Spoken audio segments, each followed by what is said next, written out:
analista internacional, experto en relaciones internacionales, máster, todo eso.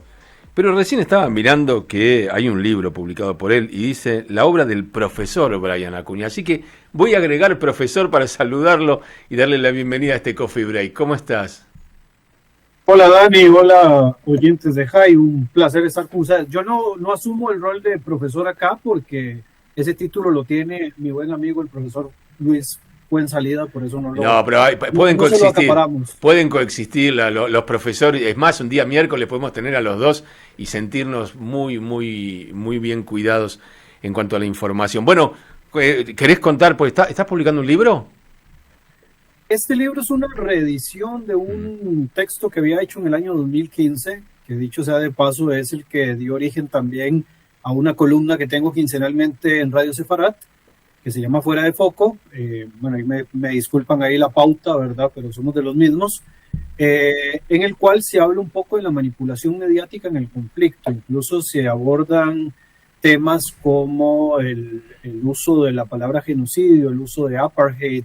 También se utiliza, digamos, un poco de la manipulación incluso en algo que es muy específico, puntual, como son los encabezados de prensa, que es, digamos, de las pocas cosas que las cadenas internacionales permiten que los locales les hagan modificaciones. De hecho, se puede, digamos, desde alguna perspectiva, cambiar el titular y, digamos, como el subtítulo o lo que se presenta, y a partir de ahí todo lo que presenta la noticia generalmente se mantiene exactamente igual que como vienen en los cables internacionales. Y esto parece poca cosa, pero es sumamente importante porque en la era actual, en la cual la gente no se toma en muchos casos la molestia de leer las notas completas, entre el encabezado, la fotografía y digamos este pie que se pone debajo, hace de que se empiecen a crear percepciones. Entonces, basado en ese planteamiento, es que surge este libro, que incluso hay que decir que el libro surge de otro concepto que fue, digamos, cuando estaba estudiando la primera etapa de mis estudios en relaciones internacionales. En Costa Rica existe, digamos, la figura del bachillerato, que es como un pregrado previo a obtener la licenciatura. Mi tesina en aquel momento para el bachillerato fue sobre la manipulación mediática en el conflicto palestino-israelí. Entonces, en base a eso, sale la idea de convertir la tesina en un libro que se había editado inicialmente en el año 2015, se había sacado, digamos, una primera versión sin, digamos, registro internacional, ¿verdad? Que es este número, digamos, como de cédula que tiene el documento. Mi ex jefa, desde acá, digamos, donde yo trabajo, me dijo que el documento había que actualizarlo y sacar una nueva versión, y mientras estaba escribiendo otro libro que ya tengo listo y que estoy, digamos, haciendo los esfuerzos para ver la posibilidad de publicarlo en físico, no como digamos, que solo está, digamos, en versión Amazon de momento. Este libro lo que hice fue actualizarlo y meterle elementos relacionados incluso con el 7 de octubre, con algunos otros elementos digamos, legales y demás, ¿verdad? Esa es como la idea del libro. Y el documento, si bien pues tiene una tendencia, como todos tenemos una tendencia, la parte, digamos, importante para mí es la crítica que se hace a nivel general del uso del lenguaje y de ciertos términos semánticos que vienen, digamos, a tergiversar o a dar una posición, digamos, sobre los conflictos, en tan particular como lo es el palestino-israelí, con mucha más fuerza. Y el prólogo de este libro me lo hace mi buen amigo Junior Aguirre, que también trabaja conmigo en muchos proyectos acá en Costa Rica, un mega experto en temas de Holocausto y Segunda Guerra Mundial, por cierto, por si lo quieren seguir y buscar.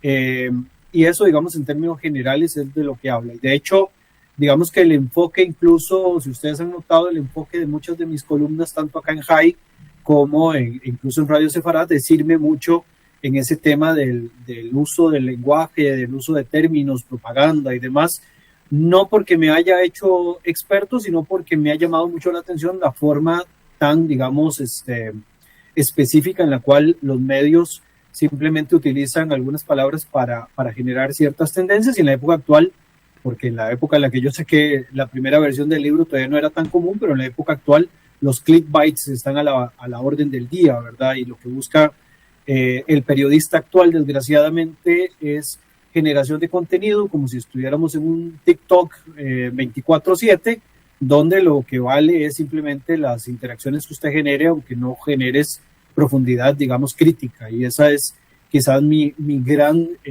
cuestionamiento a la forma de presentar los conflictos en la era actual. Bien, quería decirlo porque justamente estaba leyendo algo y te encontré con esta ingeniería de la percepción. Bueno, ¿qué habías pensado para hoy? Porque te desvié. No, no hay ningún problema, creo que siempre va todo de la mano, ¿verdad? Hoy quería hablar un poco sobre la situación de Israel y Líbano, que ha sido muy interesante porque se han dado las primeras reuniones diplomáticas, ya digamos desde esa materia diplomática, de una manera un poco más frontal. De hecho, se habla de que son las primeras en esta línea en décadas, e incluso podríamos decir que son históricas, porque si bien en algún momento se había dado una reunión entre Israel y Líbano para el tema del Leviatán, de este gasoducto, ¿verdad?, que se encuentra ahí en los límites entre ambos países, este tipo de encuentro con una mediación de Estados Unidos, pero a diferencia de otros encuentros donde Estados Unidos hace de árbitro y hace digamos como de tercero en la ecuación, en este caso Líbano e Israel se ven cara a cara, ¿verdad?, con, digamos, personeros diplomáticos más allá de personeros técnicos, como en el caso de Leviatán. Entonces es bastante importante. ¿Y por dónde pasa mi reflexión en este sentido? En el sentido de que sí, es histórica, es importantísimo este acercamiento, incluso algunos coquetean con la idea de que eventualmente esto lleve a un proceso de normalización entre ambos países, algo que todavía estamos muy lejos, pero digamos una parte importante es que hay un acercamiento bastante interesante que nos lleva, digamos, a un cuestionamiento mayor. El impedimento más importante en estos momentos es la situación de Hezbollah. Y en este sentido hay que entender de que la paz entre Israel y Líbano no pasa necesariamente por el desarme completo de Hezbollah, sino por neutralizar lo que se llama su entorno operativo. En este sentido, siempre asumimos de que el problema central es la existencia de Hezbollah por sí mismo como un actor armado, donde en realidad el problema Hezbollah pasa por la resiliencia con la cual ellos logran sobrevivir al entorno, es decir, las rutas de reabastecimiento que han pasado por Siria durante muchos años y que ahora se ven un poco más controlados, los excesos que tienen de control dentro de los puertos y aeropuertos de Líbano, que ha intentado el gobierno actual de controlar el financiamiento de las economías paralelas, incluyendo, que por cierto escribí un artículo sobre eso que saldrá publicado en los próximos meses para una revista que tiene que ver con el uso de el sistema islámico de préstamo y de paso de dinero, ¿verdad? Donde por la buena voluntad el dinero pasa, digamos, sin intermediarios bancarios. Hay que entender de que en el Islam los préstamos de dinero se hacen sin intereses y se hacen, digamos, sobre un monto, digamos, que sea accesible, muy similar también al sistema, digamos, judío de préstamo de dinero sin intereses, que se hace, digamos, a lo interno de las comunidades, pero con la diferencia de que acá es como no sé cómo decirlo sin que tenga que decir algún nombre de alguna marca, ¿verdad? Vamos, algún tipo de transferencia ahí bastante particular donde entregas dinero por la buena fe y después recibes, ¿verdad?, cambio. Esto genera muchísima posibilidad de que se blanqueen capitales de una forma bastante particular, y esto además se ve complementado con entender de que Hezbollah no es solo un grupo armado, sino que también es un grupo con una legitimidad social dentro de las comunidades chiitas y dentro de algunas comunidades desplazadas, ¿verdad? Acá entonces entramos en el tema de que una paz duradera va a requerir restringir las capacidades de operación y de regenerarse principalmente económicamente, y no necesariamente de eliminarlo inmediatamente, porque en estos momentos es algo, digamos, que sería muy fantasioso mencionarlo. Y este enfoque va a reducir el riesgo de una escalada y evita además escenarios de guerra civil. Y esto se ve complementado con un segundo aspecto, que es el monopolio territorial que necesita tener, en este caso, el gobierno central libanés, porque también, digamos, el país durante décadas, casi que desde su fundación, ha estado sectorizado por los diferentes grupos religiosos y sociales del país, y sin un monopolio territorial por parte del Estado, por parte del gobierno, la paz no es sostenible, por cuanto hay una soberanía fragmentada, el Estado no controla plenamente su territorio, y mucho menos en el sur, donde se ha convertido en un bastión importantísimo del empoderamiento de Hezbollah, tanto así de que han convertido el sur del país en un estado dentro del estado. Incluso creo que fue ayer que se encontraron depósitos de armas y de lanzaderas en una posición muy estratégica que podía poner en peligro a ciudadanos del norte de Israel. Y en este sentido, un reforzamiento del ejército libanés debería traducirse en este sentido en un despliegue efectivo en la frontera sur, más allá, digamos, de la presencia de UNIFIL, que no ha servido para nada en realidad, más allá de cuestiones muy ornamentales, un despliegue efectivo, un control de la zona entre la línea azul y el río Litani, la capacidad de inspección y decomiso real de armamento principalmente pesado, ¿verdad? Porque esta existencia, este tipo de armamento los pone en desventaja, y la clave en este sentido es que el proceso sea gradual y verificable, evitando confrontaciones directas que el Estado no pueda sostener. No sé si hasta acá, Dani, ¿tienes alguna observación? No, no es una observación, pero simplemente lo que relatabas muestra algo que tal vez, como decías vos, aquellos que se informan por TikTok o que leen 3 líneas y compran cualquier mensaje, desconocen o niegan, que es que una de las principales víctimas de Hezbollah es el Líbano. El Líbano está harto de Hezbollah y está harto de Irán. De hecho, el intento de expulsar al embajador, fracasado el intento, pero en realidad exitoso, porque en los términos reales dijo no lo queremos más aquí, y estas conversaciones son no los queremos más aquí. Por supuesto que no es tan fácil, pero cuando uno dice que la principal víctima de Hamas probablemente son los palestinos, también tiene que decir que la principal víctima de Hezbollah, absolutamente probable, sean los mismos libaneses. Si vos fueras un habitante del sur del Líbano que pretende hacer una vida normal, racional, estudiar, producir, cultivar tu granja o tu huerta, y tuvieras que lidiar con que Hezbollah te obliga a tener lanzaderas de misiles y depósitos de armas en tu casa, sabiendo que eso te convierte en un objetivo de guerra, seguramente, más allá de que seas un fanático o no, si pudieras evitarlo, probablemente lo harías. Creo que ese es el cambio. No es que vaya a ser fácil, lo dijiste clarito, uno está muy lejos de imaginar un proceso de paz, porque el Líbano necesita hacer un proceso interno previo a poder comprometerse a un acuerdo de paz. Porque ¿qué clase de acuerdo de paz puede haber si el presidente del Líbano lo firma y el Hezbollah empieza a lanzar misiles?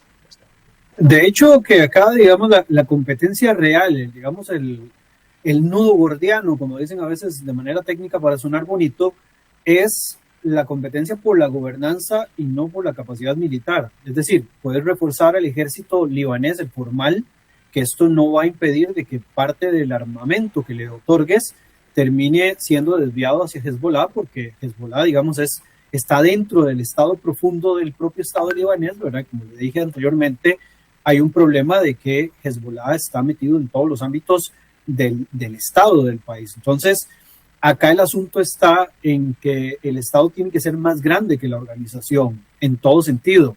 Mientras la organización sea más grande que el Estado, porque la organización no va a desaparecer, hay que entender, digamos, en este sentido, de que hay que empezar a visionar un Líbano con un Hezbollah existente, pero coexistente con el resto, que lo que hay que hacer es cortarle los pies, digamos, a cosas que lo hacen ser tan poderoso.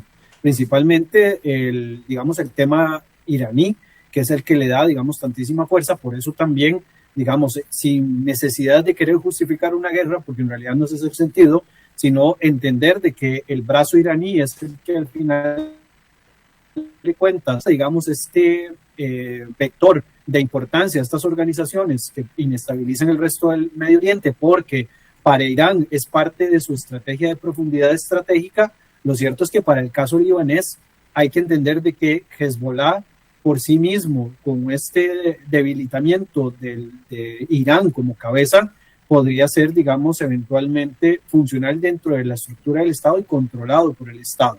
Muy similar, y yo sé que no voy a ser de las simpatías de mucho, muy similar va a ser con algunas organizaciones palestinas que podrán decir todo lo que quieran, que mientras tengan el poder que tienen en la actualidad, no van a sacar de la miseria a la propia población palestina. Es decir, puede existir una organización que internamente diga no negocio con Israel. Ojo, se convierte automáticamente en un vocero no autorizado para negociar con Israel porque no pueden negociar con alguien que niega tu existencia.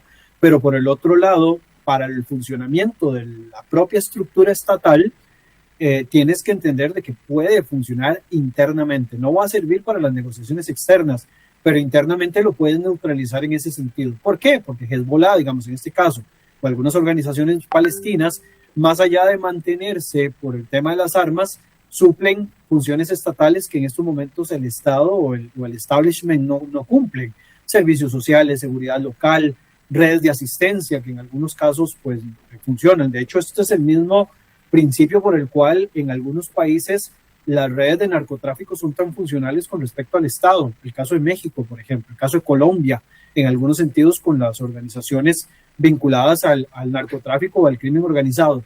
Mientras el Estado va dejando vacíos sociales, este tipo de organizaciones que se mueven al margen de la ley y que inyectan otro tipo de principios, llegan a empoderarse porque recordemos que el principio fundamental del poder es que el poder nunca queda vacío. El poder que no ejerce el Estado, al final de cuentas se ve suplido, se ve, digamos, abordado por otro tipo de organización. Y si el Estado libanés en este caso no reemplaza estas funciones que Hezbollah u otra organización puedan tomar, cualquier avance militar va a ser reversible. Por eso la paz va a requerir que haya inversión en servicios públicos, reconstrucción, digamos, del Estado, de la estructura del Estado y de la institucionalidad en algunos sectores, y una presencia también en zonas que históricamente han sido controladas directamente por los grupos irregulares. Y esto, digamos, es al final de cuentas el factor libanés más importante. Y en factores externos tiene que haber un corte en cuanto al poder de Irán dentro del Líbano, principalmente el que ejercen a través de Hezbollah y, bueno, y del grupo Amal, ¿verdad?, que también está ahí involucrado, incluso en temas políticos. De alguna forma también en algún momento tiene que haber un desprendimiento de Israel del territorio, pero esto va a depender, por supuesto, de la seguridad de Israel, ¿verdad?, que tiene que asegurarse, esto no puede ser en automático, y de alguna forma tiene que haber también una participación de otros actores que garanticen de que la estabilidad sea a largo plazo y no que se convierta en una cuestión de unos meses y luego volvamos a una situación anterior, que al final de cuentas, si uno ve y hace un checklist de todas las situaciones en el Medio Oriente, la estabilidad no se preserva porque al final de cuentas se cree que es algo de un periodo corto, o sea, algo no permanente o no evolutivo, y lo que se hace es simplemente apagar el incendio inmediato y posteriormente se vuelve a una situación similar, y por eso no se avanza y se vuelve a una situación anterior que termina siendo incluso peor. El caso de Gaza es un ejemplo clarísimo. La situación después del 2023, después de octubre del 2023, es la peor que han vivido los gazatíes en toda su historia. Y esto ha sido porque, como ha sido progresivo el avance, digamos, de los enfrentamientos, así de progresivo también ha sido el desmantelamiento y la destrucción que se ha, digamos, implementado sobre algunas zonas para evitar de que esto se vuelva a repetir en un corto plazo. Clarísimo, solo para que la gente pueda poner en contexto de qué estamos hablando cuando hablamos del sur del Líbano, lo más profundo que ha llegado un soldado israelí en esta avanzada son 10 kilómetros. Y normalmente estamos hablando de distancias que van de 5 kilómetros para abajo entre los grupos terroristas y las poblaciones del norte de Israel. Esas son las distancias, pónganlas en su mente en las ciudades donde viven o en los pueblos donde a ustedes les toque vivir, cómo se hace para sostener una vida racional a 5 kilómetros, 3 kilómetros o 2 kilómetros de un enemigo mortal, alguien que te dispara misiles, no que te grita, alguien que dispara misiles. Pero bueno, de eso se trata, clarísimo lo que hemos hablado. Por supuesto que todo está sucediendo al mismo tiempo porque no sabemos qué va a pasar con las conversaciones entre Irán y Estados Unidos, pero a la vez se están desarrollando estas entre Israel y el Líbano, y allí aparece Turquía, y allí aparece Pakistán, y allí aparece China, con algún satélite que le da el ayudín, y todo esto es muy muy complejo. Gracias por ayudarnos a ir separando los temas y a poder masticarlos un poquitito más antes de tratar de digerirlos. Te mandamos un abrazo grande. Un abrazo. Cuando dijiste, ahí está Pakistán, está Turquía, me hizo acordarme del chiste de Lelutier y Maradona no juega. Y sí, no, bueno, estamos en el segundo juicio por su muerte, ya no juega, pero todavía sigue siendo etapa de nuestros diarios. Abrazo grande. Un abrazo, que esté muy bien. Allí estaba Brian Acuña, yo le voy a decir, también profesor, también máster, también experto en relaciones internacionales. Y hablando de eso, ya en un ratito nomás nos metemos con el otro máster y con el otro profe que tenemos en este equipo.